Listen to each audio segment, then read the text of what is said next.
आज के किस स्टडीज के इस लेक्चर में बात होगी अगर आपकी पत्नी ने आपके ऊपर झूठे केस किए हैं जिसमें आरोप लगाए हैं मारने के, पीटने के, दहेज मांगने के, स्त्री धन छीन लेने के। जब इतने सारे एलिगेशंस आ गए हैं तो अब हमें ऐसी पत्नी के साथ नहीं रहना है, अब हमें इससे डिवोर्स लेना है।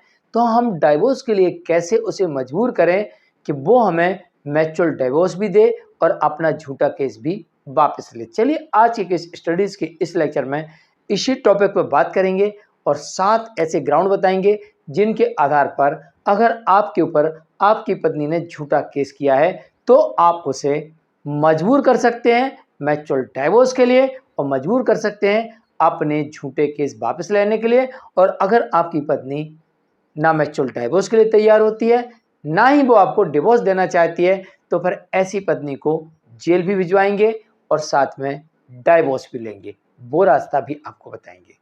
जय जिनेंद्र, मैं मुकेश जैन।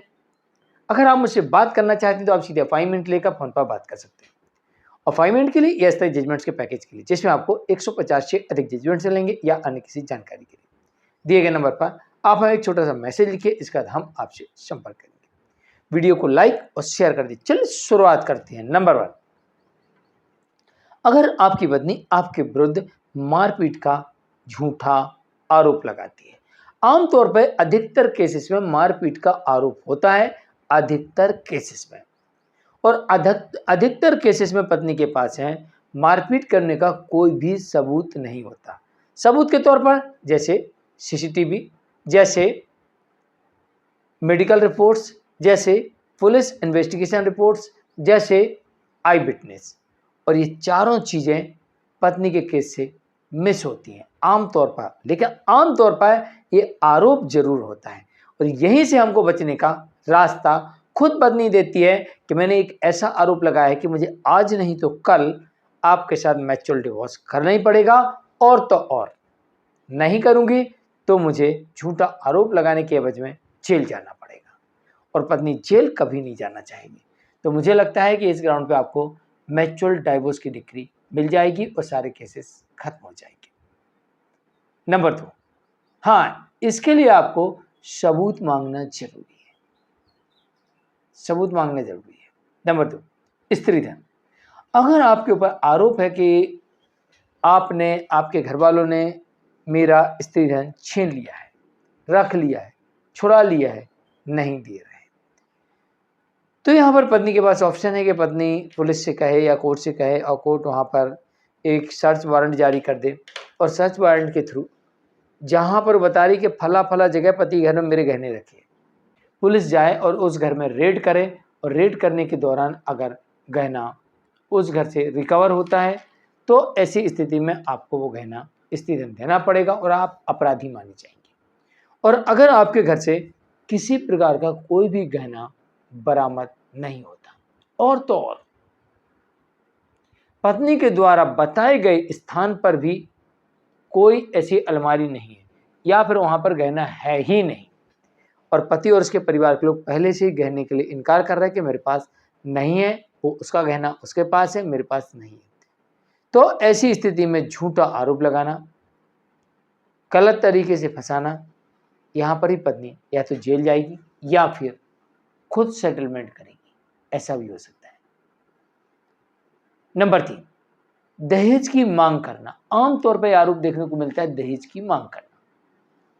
मारपीट का आरोप आम है, स्त्री धन का आरोप आम है और दहेज उत्पीड़न का आरोप भी आम है। दहेज के लिए जो कुछ हो रहा है मेरे केस में दहेज के लिए हो रहा है, इन्हें दहेज चाहिए इसलिए कारण से मेरे साथ ऐसा कर रहे हैं, तो इसके लिए भी आप बहुत सारे मुद्दों पर सबूत मांग सकते हैं।